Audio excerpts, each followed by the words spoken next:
Why am I a furry again? Listen, we're running out of content. Monica's already clinched, Boots isn't trying anymore. What am I supposed to do? Dylan, why'd you put me in here too? We needed the old mentor who's probably biting the bullet.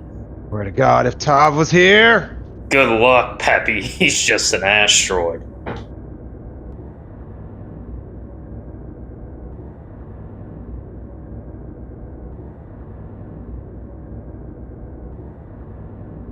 You can't keep forcing your furry agenda on us. All of us hate being furries. All except Faye. I'm green. Well, at least you ain't a clanker. Holy shit! Whoa! Dude, what the fuck, man? I'm green.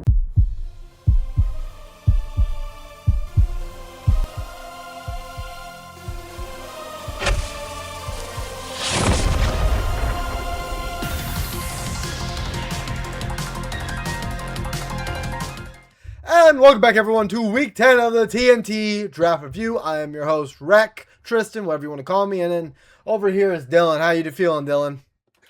You know, I'm feeling all right. I won my match this week. Everything's just splendid. You know, everything's serendipity. Serendipity, yeah, of course, man. Yeah. I'll be honest. At this point, I'm kind of in a lull. I can feel most of us are kind of in a lull. The people who are looking for playoffs are trying really hard.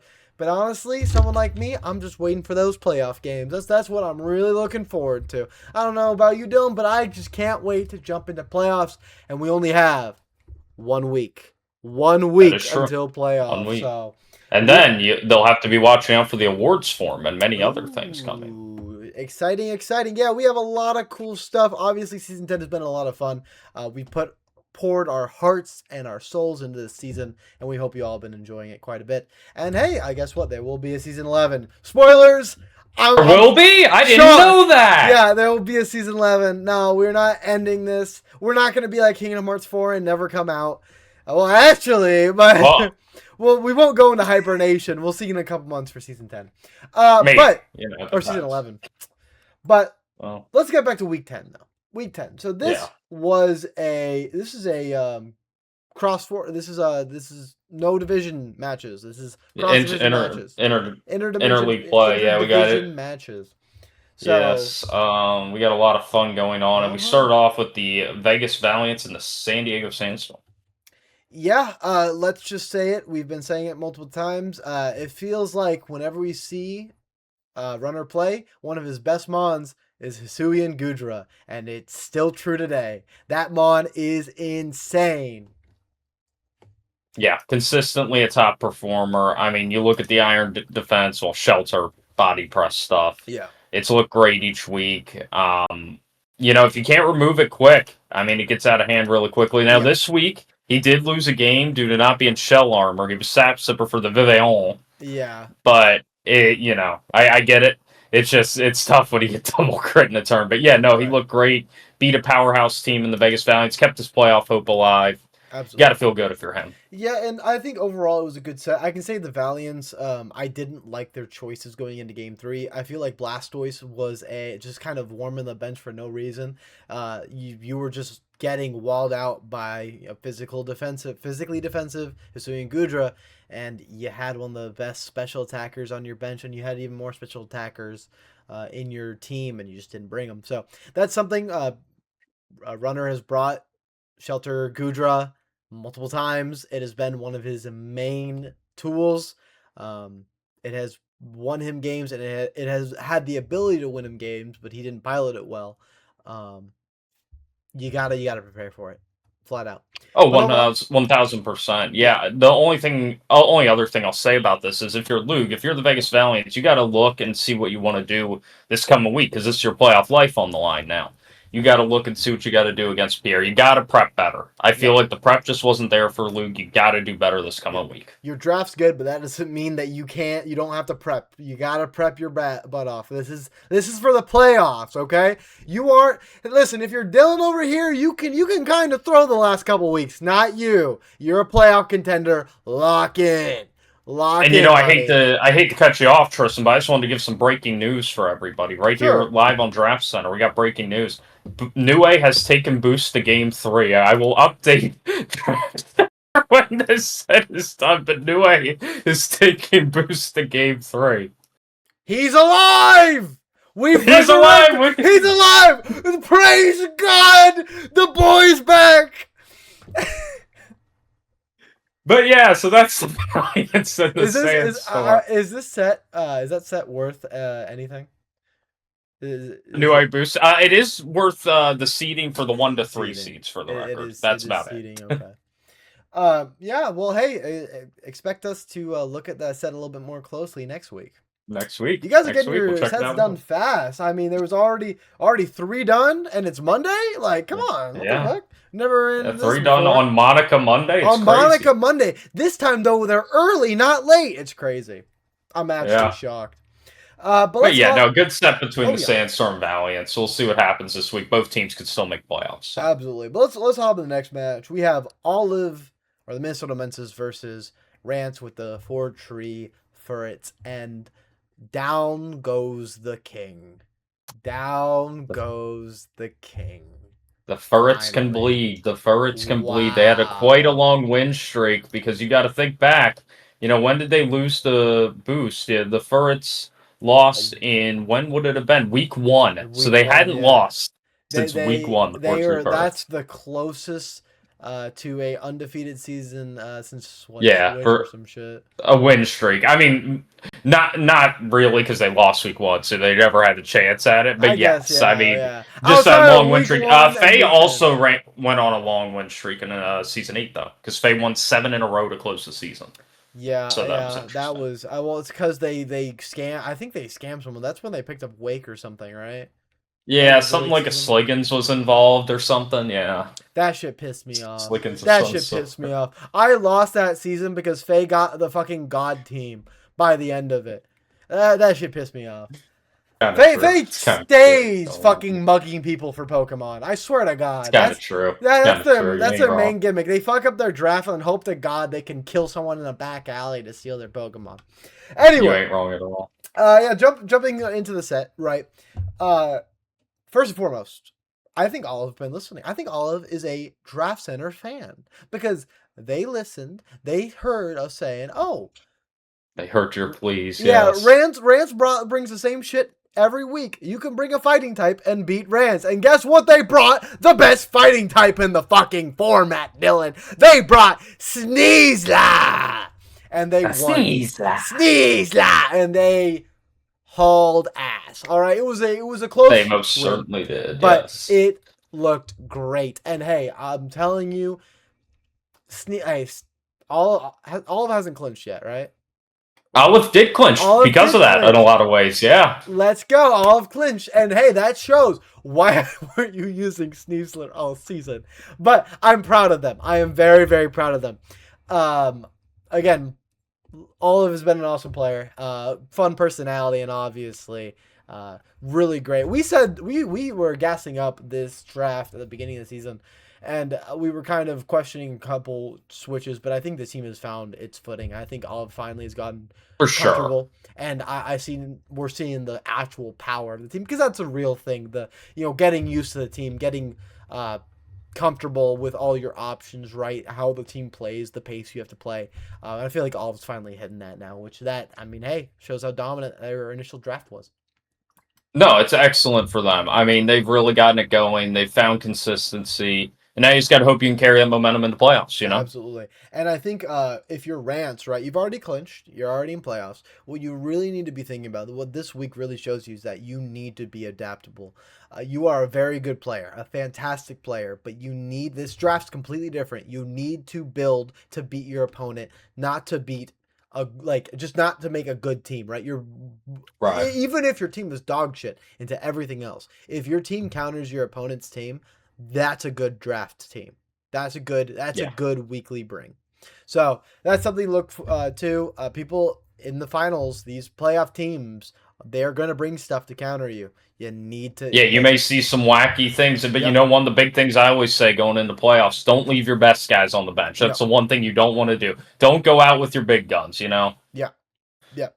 So again, just start building, build hard, right? I mean, hey, Switch had a very similar season, destroyed pre playoffs, but brought the same thing almost every week. And then guess what? Right. Playoffs happened, hard countered, and he was knocked out. I think it was week 1, right, of playoffs, or was it week 2? It was one of the two. It was week 1 by yep. By so you know who. Oh, So redacted I beach see. Yeah, no, but you gotta start prepping now. I mean, we should have more info on the scene that'll be posted as it goes. With these matches being played this week. So Right. keep a lookout, Rants, and good luck to you. And I actually play him this week, so maybe you can get a win this week to get the ball rolling for you. Good luck. Let's hop over though to the Glitzy Glaive Rushers versus the Las Vegas Feraligators, and Monica is not. Monica's is gonna keep pushing. She's pushing. She does not want to lose a match before playoffs, even though she's already. Well, she already did, but you know what? Wait, It's fine. Oh no, that's next week. We haven't seen that yet. You shut your mouth. My bad. It's out of sight, out of mind. Shut your trap. My bad. Yeah, no, you're fair point. If you're Monica though, this was kind of your last semi-real set of the season, is what I would say about it. Not a super big deal.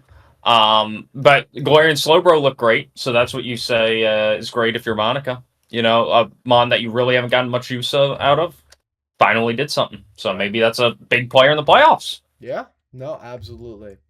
But yeah, not much to say about the set for me. I don't know if you have anything. It was just a solid set. Monica kind of just showed her dominance once again, and I mean, hey, we'll go ahead and look at Galarian Slowbro. I think that's the big keynote. Cool. Second keynote is he good luck with the next season that you enter, because this season has been lost for a little bit now. I know there was still a chance based off some previous playoff rulings and implications, but it just hasn't been her season.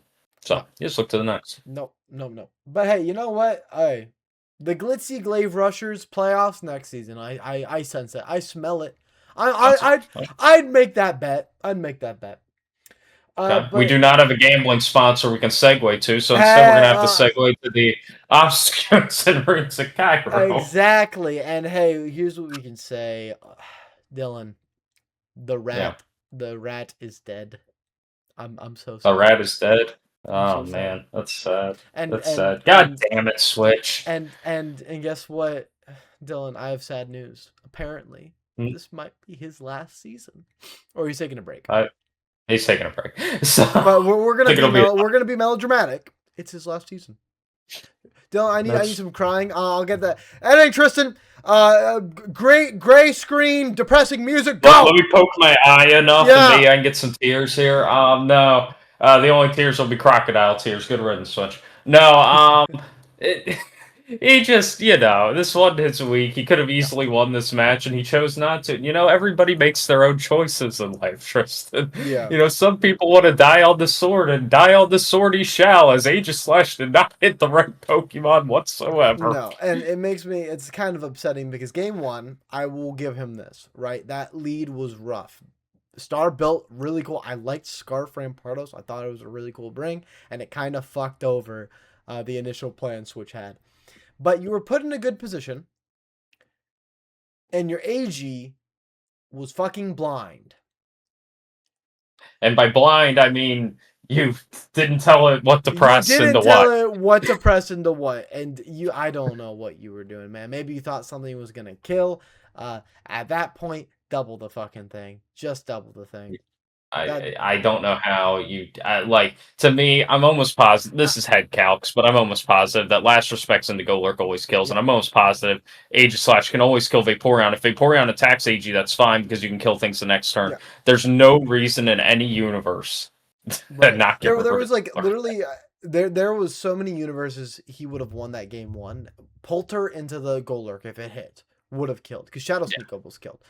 Polter would definitely have killed. Last Respects, if you want to be less risky, would have killed. You could have Shadow Synced the Vaporeon, Last Respected the Golurk, and that would probably be the safest play. Well, that would probably be the safest play. Yeah. Yeah. I don't know, man. So Switch, listen, man. I gotta say, you took the L, but it was deserved, man. You played badly. But hey, you know what? You got one more week. Why not have a great ending, right? Why not? Yeah. Play the Sandstorms like it was your last set alive, because it might be if Burner gets his hands on you after this week. And you know what, Tristan? What's up? That works perfectly into our next sponsored segment here. Starlight Games. Yes, really. Starlight Games, with their new funeral services, will have Switch prepared to go to the graveyard.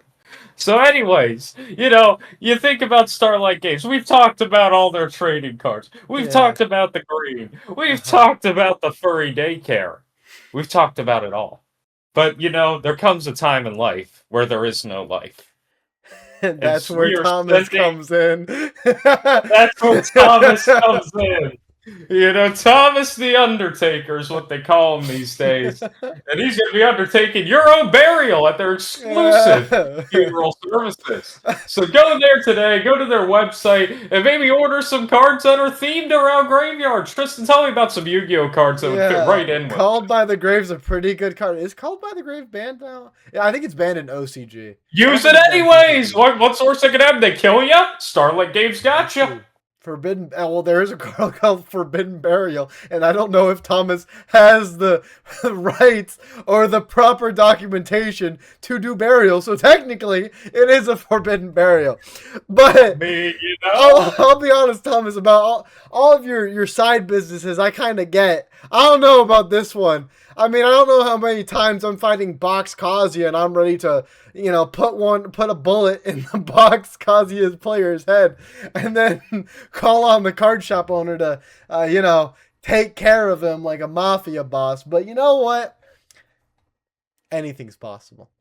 Anything's possible if you believe, and you can get great deals at the TCG Player link below for Starlight Games. Check them out. Oh, we'll be driving home the points. I'm sure May will find more businesses that Thomas runs. Who knows? He's a very busy fella. Thomas hates us, but we love Thomas. He's great over there. Go check out their TCG Player page. Go buy some cards. It's fantastic. And side note, Dylan, speaking of things that happen at fighting game events, did you know that at one of my Louisiana locals, when I wasn't there, to be fair, someone got so mad I don't know if they already cut themselves or they cut themselves there. They started bleeding forcibly on the wall. They were trying to bleed on the wall, and now he has tried to make some sort of comeback for like years. I will name drop this person too, Cyan Can. But he makes like tweets and shit talking about the corruption in the Louisiana scene. Apparently he moved to Florida too at some reason. I think he's following me. And he got banned from Florida locals too. I'm not fucking joking. I'm being 100% real. 100% real. I swear to God, on the record, hand on the Bible. Okay. So, yeah.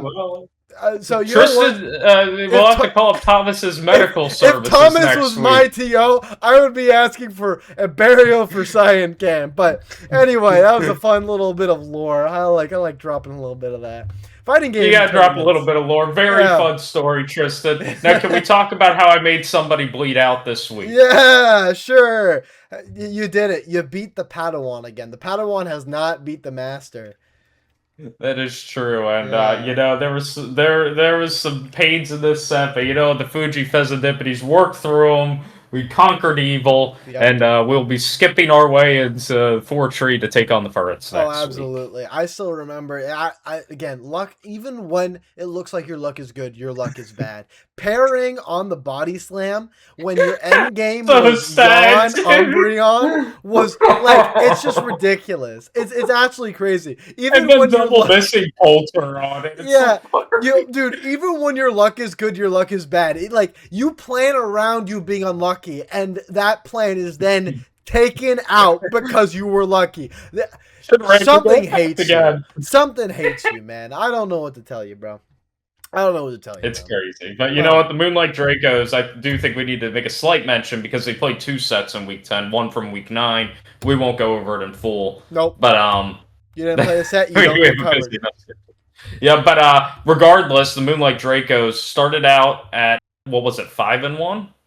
I think it was 5-1, correct? Yeah. And they're 5-5 now. Yeah, no, it was. Let's be honest. Your first couple weeks was a really easy schedule, and then you kind of were like, okay, this is easy. This is the amount of effort I need to put in, and then we were telling you it's an easy schedule at first. It's gonna get harder, and it got harder, and you just didn't adapt, and that happens. But that's something you always gotta stay vigilant, stay on the ball, keep. Yes, hit the draft room, right? You know, it's tough. It's not easy. Monica has a good win rate, not because she only had a good draft, not because she's only is a good player, but because she put the time in and she put the team building in to have a chance in the matches. So you got to do that. Yeah. And I haven't seen that from Pierre. I don't see the adaptation. I just see you kind of bringing shit without, like, I've multiple times, I think I've said this multiple times during draft centers. I don't know what your plan was. I don't know what the plan was. And I can say this, most of the time, I can tell at least what the broad idea was, what the counters were. Couldn't see it there. But, hey, you know what? Is Pierre out at this point, or does he have a chance? No. He plays this week to get in. Winning in, losing out. Okay, so what? Who? It'll be the Dracos against the Valiants. Winner gets in, losers out. Yes. Okay, all right. And hey, that's going to be a scary one. Valiants are strong. You better start prepping. You better start prepping. This is going to come out on Wednesday, right? I don't know. They haven't scheduled it yet.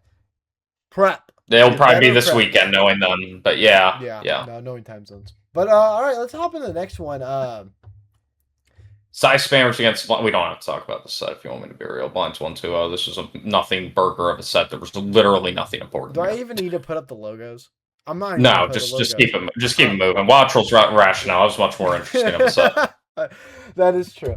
Yeah. So, guess what I said for the past 2 weeks. Guess what Ivy's going to bring? Minimize strats. And their last 2 opponents, they didn't prep for that. So, Boost, my goat, he prepped for it. Game 1, you saw it. The steer called with the no guard. He prepped for it. He do it. I saw the no guard. I'm like, my boy. I'm like, get Santa Con out of there. Get him out of there. He's dead. And he did. So, beautiful. Yeah. Good shit. Other than that, I can say Ivy adapted really well game 2. The Rain team looks very strong. There was a lot of shit going on. But made it out. Also the Greninja set, by the way. Greninja with Araquanid, fantastic as well. Just throwing it out there. And then game 3, it's so upsetting because I think Ivy had a good chance of winning this. But they were too worried about putting up Rain outside of sweeping endgame. And if you let Glamora get a free switch in, you probably would have won. It had a kill on both of those mons. I mean, it's just tough. I mean, you got to keep Glamora healthy there, and you got to just let Pelly bite the bullet. You don't have a choice. That's where you're at in this game. Yeah. It's tough. And I think it's a real thing to say that, like, in terms of weather, like, snow is better than hail, but snow is still by far the least worrying weather. Like, the most you have to worry about most of the time is accurate blizzards. That's about it. Like, it's not as worrisome to take, or it's not as, like, worrying as, like, sun or rain being up when you don't want it up, or even sand being up. Snow is something where I mean, especially with the lack of mons in this format to build around it, I don't think there was a point to try to focus on overturning it so much. But I get it. In the heat of the moment, you're game 3, right? You might just like, oh, I don't want snow up. I'd rather keep Pelly in. But yeah, you got lucky with the Araquanid Pelipper 1v1 last game 2. That was a whole mess. I mean, that whole situation was a mess. But yeah, I mean, you gotta, the way I look at this set is Boost's team is such a bag of tricks, because at this point, it's kind of having fun. It's kind of obvious. No, he's kind of throwing some stuff in there to have fun for the end of the season. But, like, his team has a lot of tricks. I mean, these tricks could work in playoffs. You run into this, you're not prepared for them, you got to watch out. Boost's creative player. Oh, absolutely, absolutely. No, overall fun set. It was really cool. I'm really about it. And also, Dylan, side note, we got off last week being the least focused draft center of all time, possibly the worst. Yeah. Some people, the streets are calling it the worst draft center of all time. Some say it's the best. It Some depends say who it's you the ask. best, but I mean, hey, I want those people. I want those people on a list, a no-fly list. But They're not driving any R wings. We'll say that. yeah. But no, I mean, hey, we're bringing it back. I think we're getting better. We're bringing at this, a little bit buddy. of fire. We're bringing us I back. think You know, we're doing good. I think we're doing good. I have nothing else to say about this last set. So I don't. You want to talk about The Murkroans and the Enforcers? Yeah, you want to talk about it, bud? I have nothing. I do. Yeah, I do want to talk about it a little bit. It just when I was watching this set, I was watching it live, right, and I was seeing what was going on. And it was Monica and I. We were talking about the set, right, and we were getting so excited because Matthias was looking so good in those first few turns, right. Right. And I thought Matthias, you know what? Matthias cooked this week. Matthias has got this. And then the Spiritomb had no bulk and a focus sash. And then the Skarmory didn't have a flying move. And my depression bar just went up and up and up as the set went on and on and on. And it wasn't like I wanted Tyler to lose. I just was enjoying seeing Matthias pull something off. But it was tough to watch. Matthias, I felt like, had the makings of a proper team, but brought a T-Tar in the worst way imaginable, and didn't fully flush out their sets enough to win this set. You're not going to talk about the Spiritomb stat spread? Oh, I did mention it. I did mention that it was no bulk with... But, I mean, I'll be specific if you want. Max attack. I mean, I don't know what else is Spiritomb's invested. Is it going to be speed invested? That may be worse. But yeah, no, it was max attack, max special attack with a mixed set on a Spiritomb, and that made me very sad, Tristan. That actually made me very sad. It wasn't good. So, yeah. But, good one for Tyler. Tyler clinches in the playoffs again. We'll see what he does this time. Dylan, I have bad news for you. Okay. I went to the doctor recently. Oh, you did? Oh, okay. Well, what was the diagnosis, Tristan? I know you have a lot going on up there, so... What's the diagnosis? True. But, it's because of you people. But true. But long before that, I had a bad case of green. I was green, Dylan. Oh, I've heard of such cases before. I was green, and you know what the doctor prescribed me?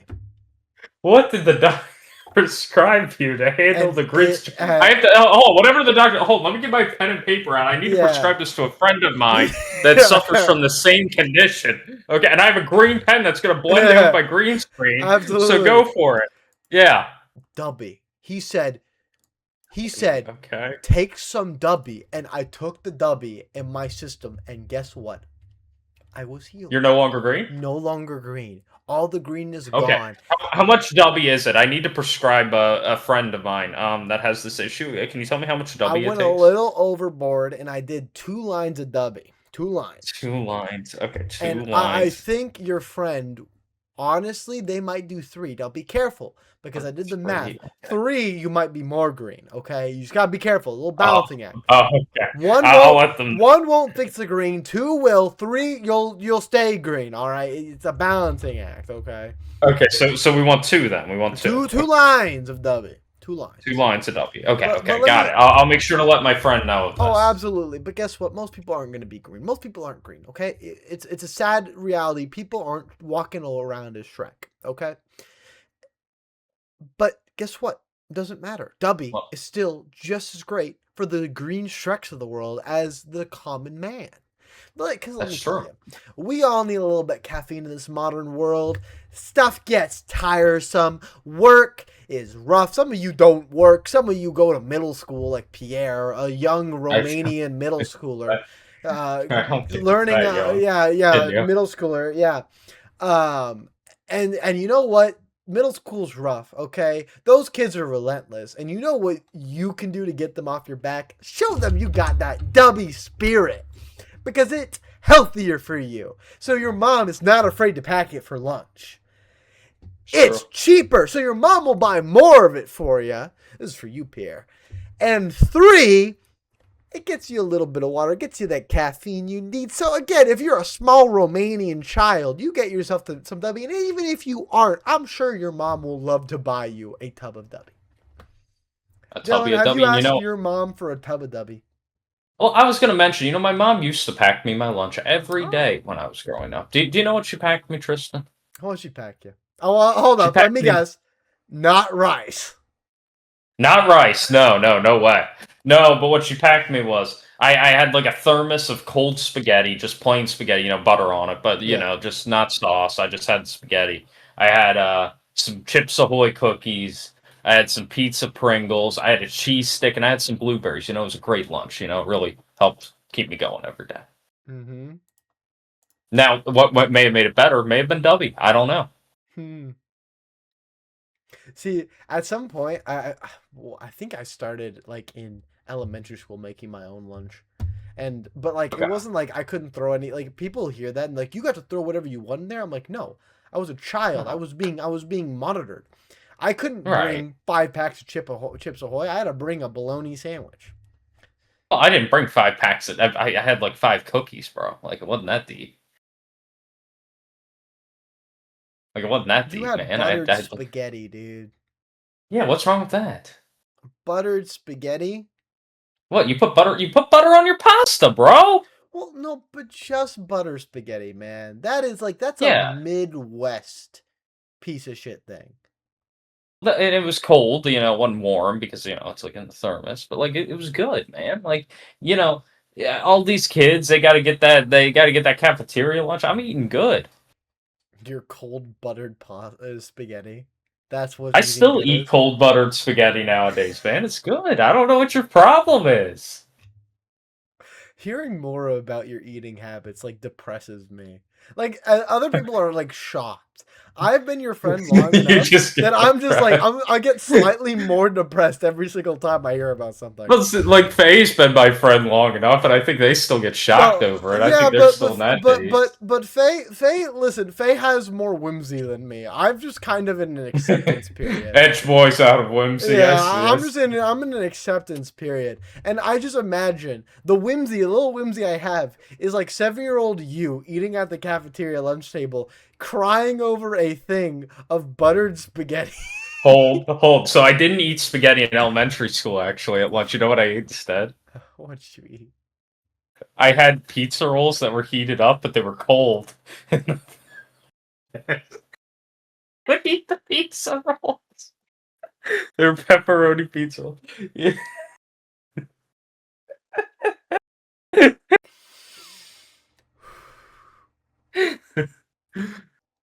And I would sing songs at lunch. I'm telling you, I was a baller. Your mom's a elementary wonderful woman. I am shocked Thanks.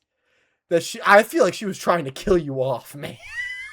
No. I mean, it was just like, what else am I gonna eat? What else am I gonna eat at lunch, Tristan? Because I had A to get it back bologna down. sandwich! Something that's meant to be like cold! sandwiches. I don't like sandwiches. I don't like sandwiches, bro. How can you not like sandwiches? I don't That's like saying that's like when I'm hearing someone like, bitch, I don't like water. I'm like, what the fuck you mean you don't like water? I love water. I used to not like water. I love water now. But Well, like even like sandwiches, like what you can put what you want on the sandwich, bitch. Well, you I don't don't like like Subway? bread. What the I fuck don't like do you bread, mean, bro? You eat bread and shit all the time. not really. What do I eat that's breaded? Like I don't eat bread that Dylan, much. what do you eat your Arby's meat in?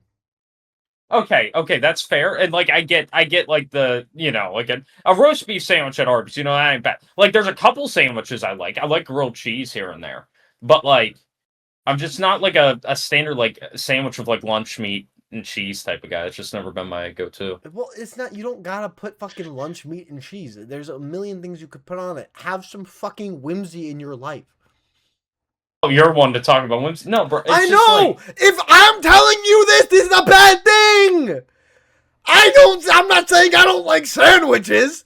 I made the sandwich. I made the sandwich. What if I don't want what goes on sandwich? Bro, what type of sandwich should I be eating? You have the diet of a 12-year-old, dude. I'm an autistic toddler. That's what I've heard. I mean, I'm not agreeing or disagreeing. All I'm saying is, it's killing me. It's killing you. It's killing me. I think it's killing me. It's not even. Yeah, it's actually killing you. It's mentally killing me.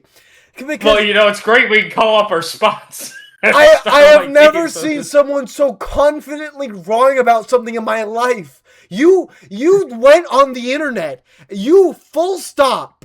Took a breath and said, I don't like sandwiches, and in the same breath talked about how you love Arby's.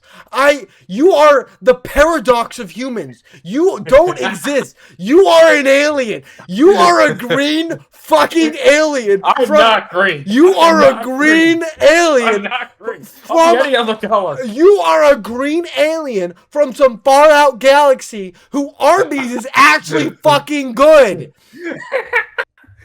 It's funny, like you hear my diet, and somehow I always have energy, I always... I don't know how! I don't drink caffeine, really. It's like... Tristan, I may be an alien. I think we may have cracked the case. Dylan, when your funeral happens in like a good 10 years, I'm gonna be there. You're giving me 10? I'm being kind, man. Let's not look the gift horse in the face. All right. All right. Yeah. All right. I will. Okay. In the next 7 years, when you die, right? 7? In the next 4 years, when you die,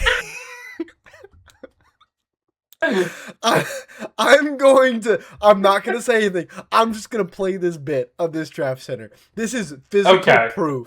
And you know what? They're going to be like, yeah, no, that makes sense. Now, at this point, I might be the reason you're dead. So I might be in an orange jumpsuit and handcuffs, but... well, I mean, that's fine. As long as Thomas takes care of the proceedings, I think. Yeah, we'll give Thomas a call. Do you want to talk about anything else, or are we just gonna keep going? Oh yeah, we have to talk about the standings, buddy. It's standings. Okay, let's go to standings land. Let's see if you can make it. Maybe you die on the way there. But let's hit into the standings. Let's start with the hero division. Yeah. So for those who don't know, who haven't looked at the draft sheet, which I feel like is a lot of you, the Clearly. red here, yeah. The red here are the people who are not allowed, who are physically unable to make playoffs now. The green are the people who have clinched, and the blue right here are the people who aren't red or green, are the people who have the possibility to.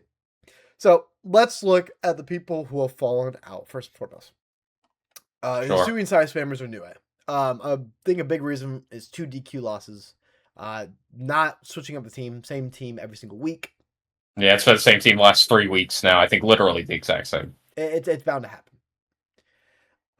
You have anything else to say about Nue? No, I'd rather move on. Okay.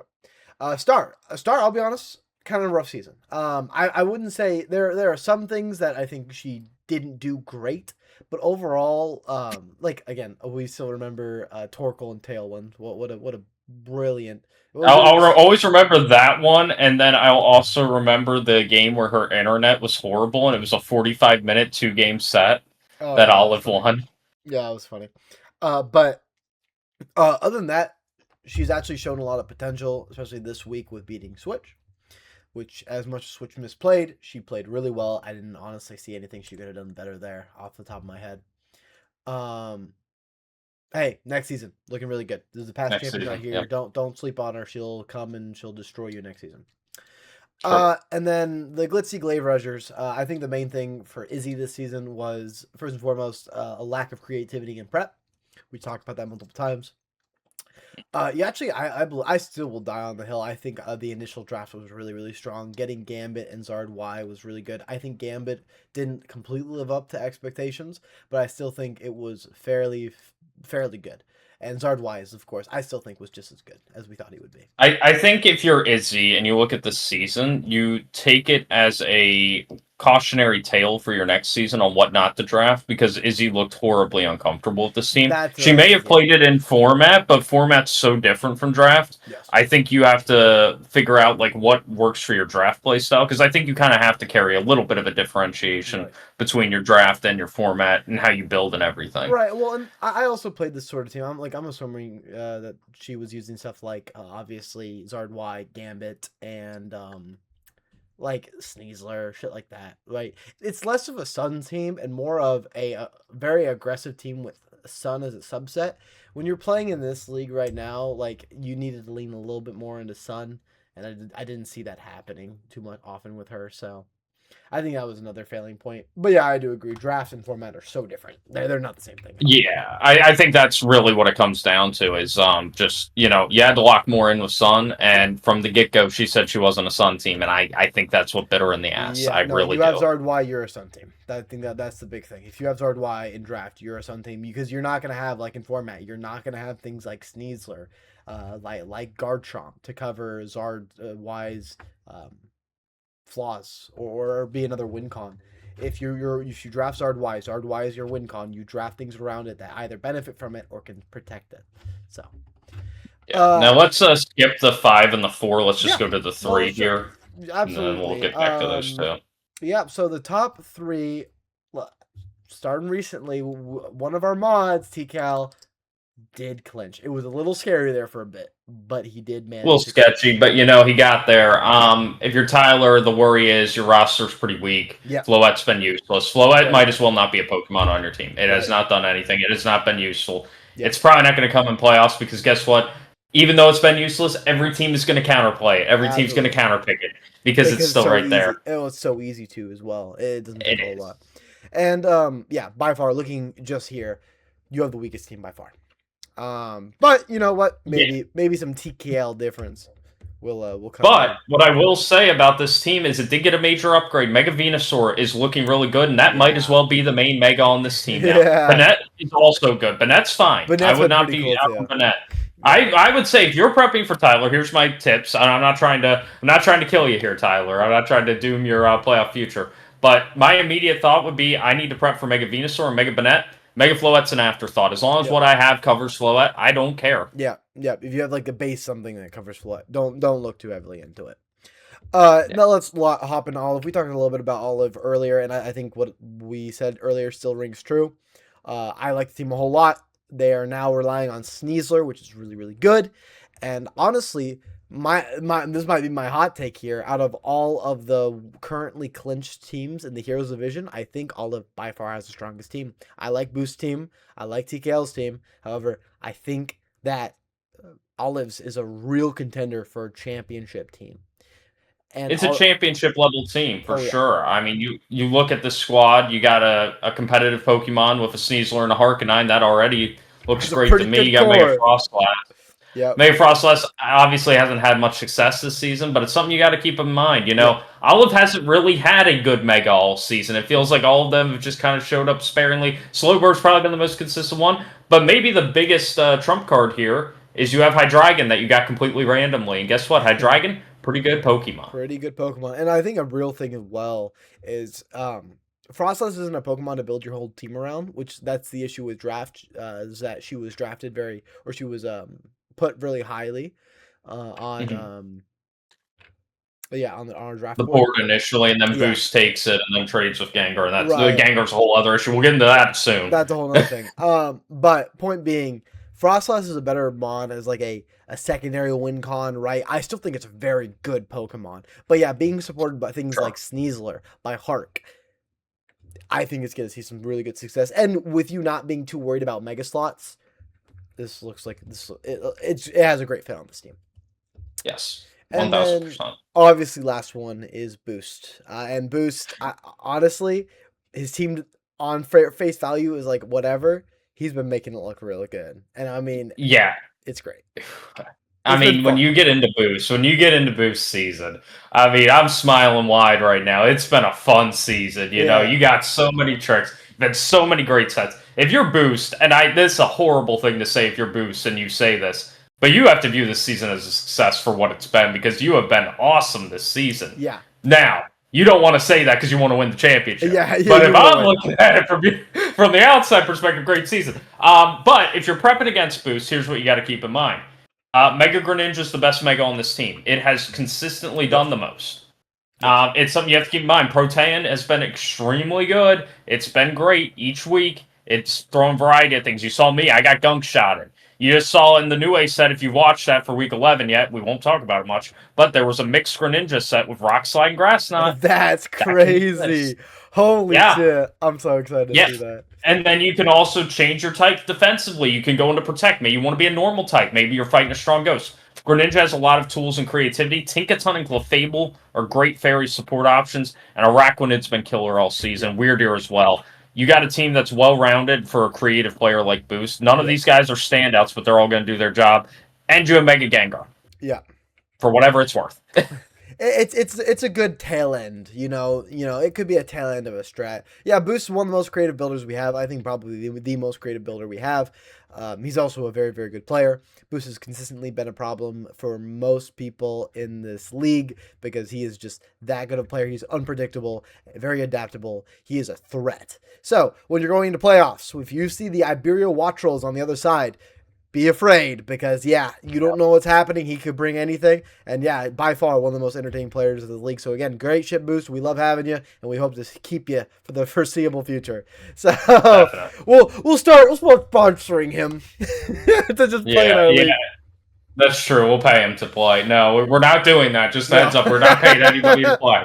Unless Wolfie, if you listen to this and you want to get paid to play in the TNT draft, like, come on down. No, the Vegas Valiants, Moonlight Dracos, let's talk about both of these in one. One of these teams will make it, one of these teams will not. I'll start with the Dracos since they're lower on the totem pole for now. This team sucks. That's the first thing to talk about with this team. This team just sucks. There's so many issues with it. I think Palafin's a terrible Pokemon in draft. I think we've seen it again and again. It never does anything. No. Toxapex is a one-note Pokemon in draft. You look at Toxapex in format right now, it's doing great. The problem is, it's like taking my Grottle team, for all the real ones that remember, and trying to put Grottle into draft, you're not going to get success out of it because it's a one-note Pokemon that does one thing. Pex is very similar. And that's a worry that he's having to rely on Pex. He used Pex in both of his last two sets. That's a big worry right now. Yeah. Then you have Sand Mode, which is fairly easy to counter for the top teams, I would say. Because a lot of them have great fighting type.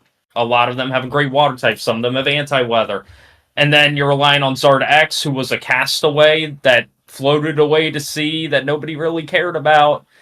And I just worry about this team because the strongest and most consistent mode has been Trick Room with Conkeldurr and Aromatisse. Yeah. And I like Conk, I like Aromatisse. How well can that last? And again, Pierre's lost 4 sets in a row at this point. So a lot of worry if you're the Dracos. Absolutely. And then, yeah, of course, the Valiants instead looking with one of the best league rosters. Really strong. For sure. Really strong. Just banger after banger. Mega Blast just consistently been one of the strongest mons on the board. Now with Farigiraf, it's a great Trick Room setter. It looks scarier and scarier every single week. So and you can't forget Raichu, who has been practically the carry of the team. Like it's insane. Crazy. No, there's been so many great mons that have found their way onto Luke's team, and yeah, it's scary. It's very scary. So, honestly, you might... Hey, I'm not taking Pierre out of this, but Pierre has an uphill battle here in this last week, and this is for the final division spot. So, lock in. This is very important. Week 11, that's going to be your make or break. Let's make it. Let's end this losing streak, and let's take that to the final spot. So. And both of them are on losing streaks because Luca just lost as well. So, hey, one of you is going to end the losing streak. Who's gonna end it first? So. All right, that's great. Very good. Let's hop over to the Villains division, and this is looking a little bit more interesting. Sure. Well, we can start from the bottom. We'll work our way up again. We'll start with the Fuji Fezandipitis, whoever they might be. Tough season for the Fuji Fezandipitis. You know, I may get more into this later. Stay tuned to the end. But, you know, it is what it is. I'm not sweating it at this point. It is what it is. Just a tough season, you know. You just look to next season and potentially my last, and we'll see how that goes. That's kind of my thoughts right now. Looking into the other place, so you would think it's a four-way tie, but actually, Cairo's out. Cairo is Which no is longer. funny considering he's literally in fourth right now. He is. It's He very is in fourth, funny. but it comes down to head-to-heads, correct?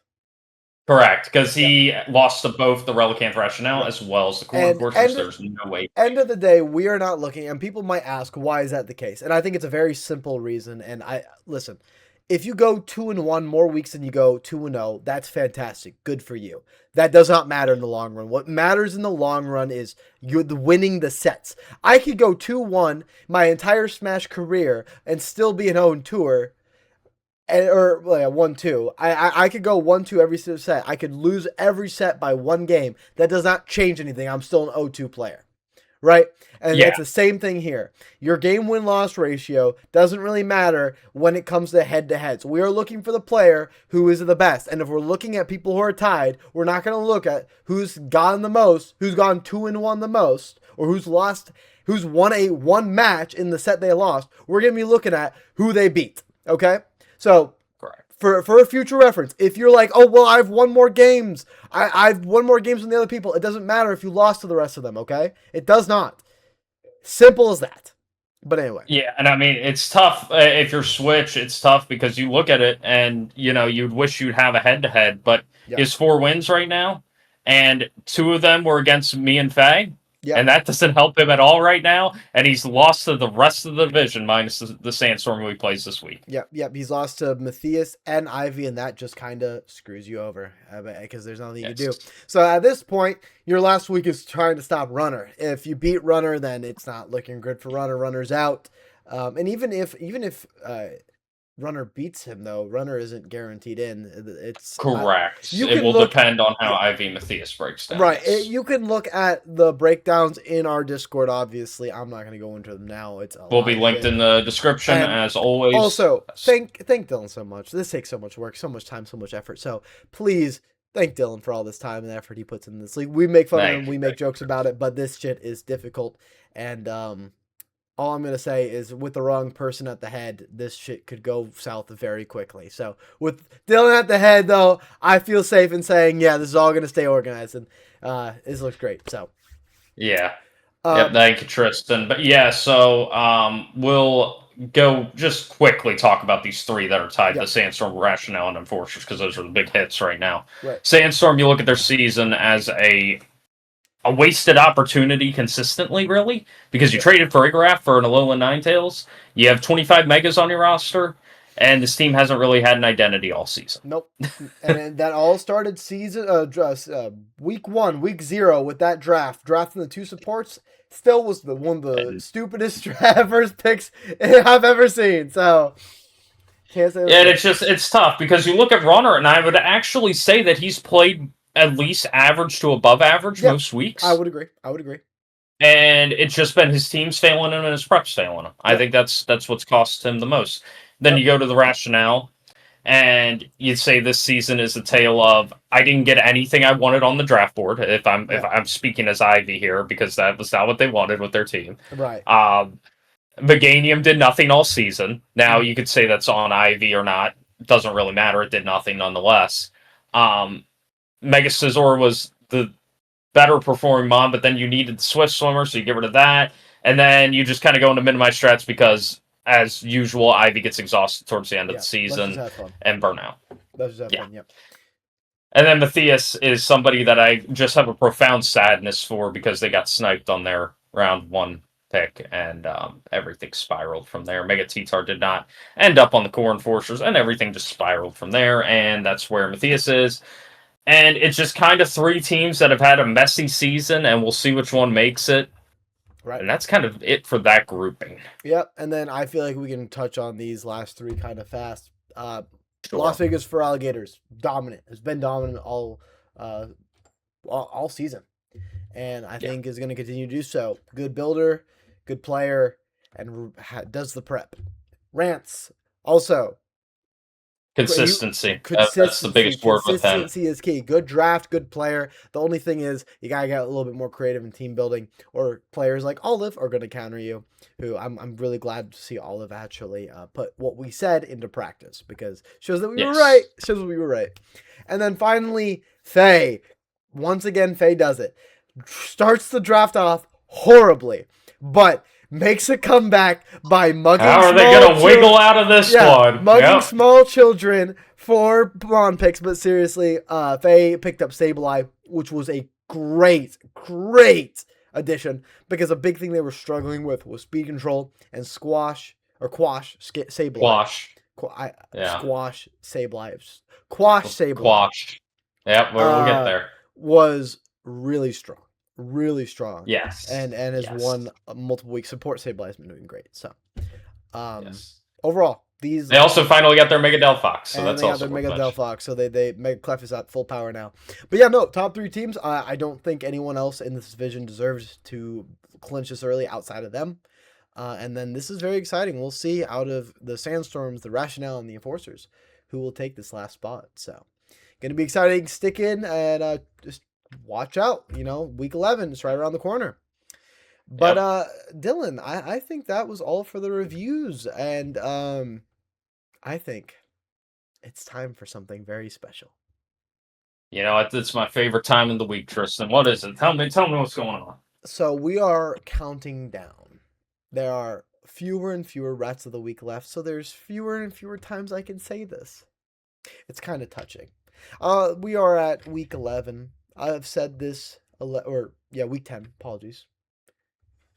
Was that right originally? It was week 10. Well, we're in week 11, but this is the week 10 review. Thank you. I'm confused. All right. I've done this for always 10 straight weeks. Thank you. I've done this for 10 straight weeks, including week 0. And this is my 11th time saying it. And it doesn't get any less exciting to say it.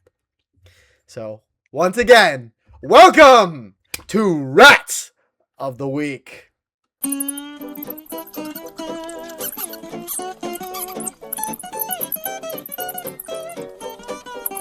God damn it, Switch! Thank you. And Dylan, I don't think there's any other rat outside of one. Now, sometimes you gotta do it. And I think this rat was foreshadowed.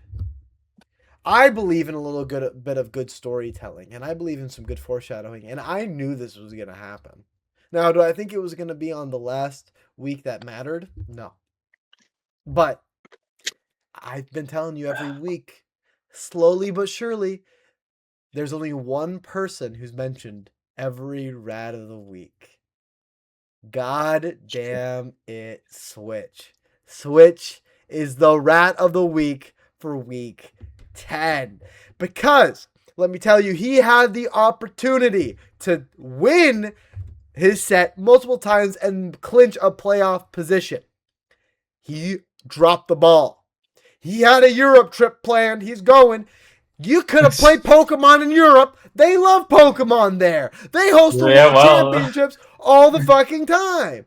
Why are we throwing at the last minute when we have to lock in? Why did we lose Season 10 to Rampardos?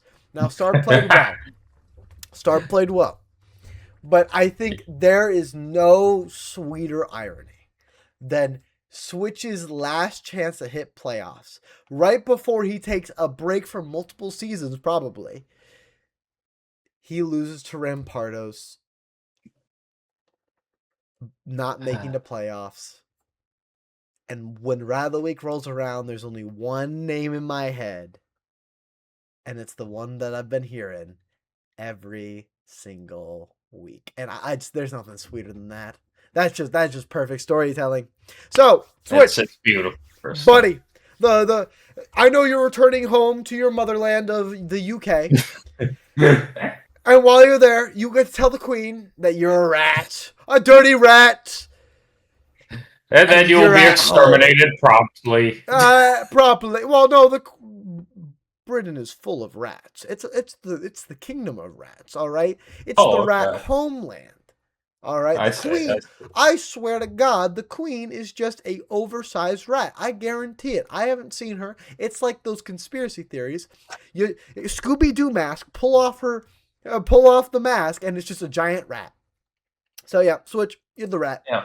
Now, Dylan, I heard you had a little. I did, and Tristan, I'm just gonna need you to let me have the floor for this because I need to speak. I need to speak to the people. You want me to leave? You want me to leave? You want me to leave? You know what? That works. Yeah, Okay. yeah. Give me a second. Give me a second. I'll take care of this. Yeah. Of course. Give me a second. Okay. Yeah, just exit the studio if you can. Yeah, just bring me front and center because I need to speak to the people of the TNT Draft League right now. Okay. To the people of the TNT Draft League, I need you to listen and listen clear. I want you to digest every piece of this information because before the season ends this coming week, I have a lot to get off of my chest. Last night, I spent hours figuring out these playoff scenarios. I drew up everything, found the playoff picture. Most of the matches had relevant stakes. It was going to be a very exciting final week. Still will be exciting, but nonetheless, I wake up this morning, check my phone, put together a quick response to a text about the playoff picture, laid my head back on the pillow, went back to sleep. You see, here's the thing. Runner was entirely correct about the rule.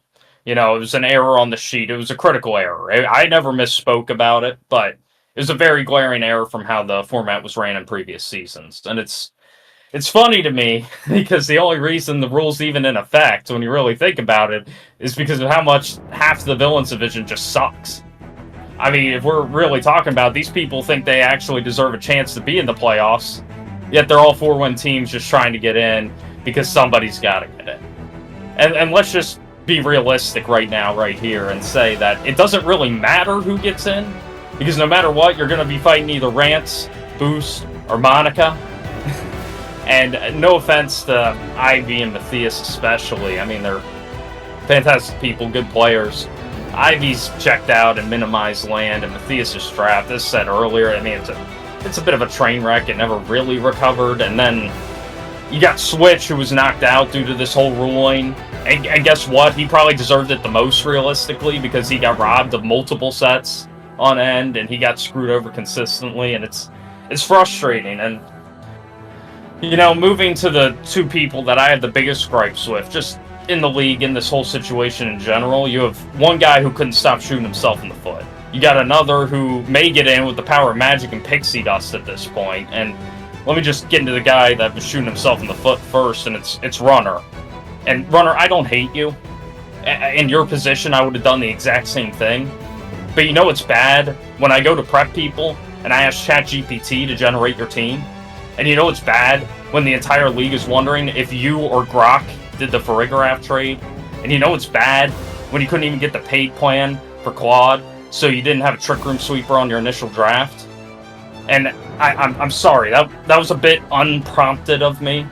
My apologies to you. But let me move to the 5-5 Moonlight Dracos. You start the damn season 5-1. You're getting gifts raining down from the heavens. You're the luckiest guy in the world. Everything's falling right into your lap. Then bang, clock strikes midnight, and you turn into a pumpkin. You said, "Let me get racist," and the losses just started pouring on in just as soon as those gifts came. And with your season on the line, guaranteed playoff spot on the table, you lost to 3 Pokemon picked in the end of the draft or free agents. And you lost to one of your own Pokemon. And not only that, you had the gall to complain about hacks that happened to you when really the hacks was happening to me, as it's been every single season. And then you do a woe is me bit against Olive. You say, oh, how could this happen to me? Anyways, I'm gonna make it my T-Tar on my Pidgeot's out. That'll save me, I'm sure it will. And the reality is, all of you are looking at the person that deserves this playoff spot the most. Everyone contending for it, I beat, outside of Switch, who beat my ass, and Matthias, who I essentially got hit by 3 fissures in a row, got crit, and got hit with everything else. The reality is, that comes Supernova, that championship chain, this championship chain, right here, let me grab it, show it off to everybody. This right here, this championship chain, guess what? It's going to be going to either Faye or Monica. That's the reality of it. And, you know, next season, there's going to be a new prize. And it's going to be going around my neck. If it's a chain, it's going to be going in my trophies. You don't see them right now. I'm sure you've seen them in my promos. I've won everything. I have trophies, awards, achievements everywhere. I'm a winner. I work harder. I give more. I do more than anybody in this league. I have the most knowledge. I'm the best, and I'm going to prove it next season. But for now, the aces up my sleeve are going to win this damn chain. And guess what? Good luck to whoever gets that ace seed, because you're going to need every bit of it. cut to the damn outro. We're done.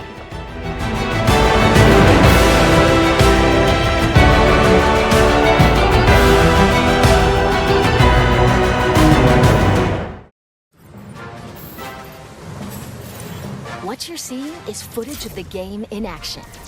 While stage layouts have been kept the same, the visuals have received a major upgrade. Slippy, stay in formation. Banter between characters is also back. Now you've done it, Slippy. Bogey on your tail.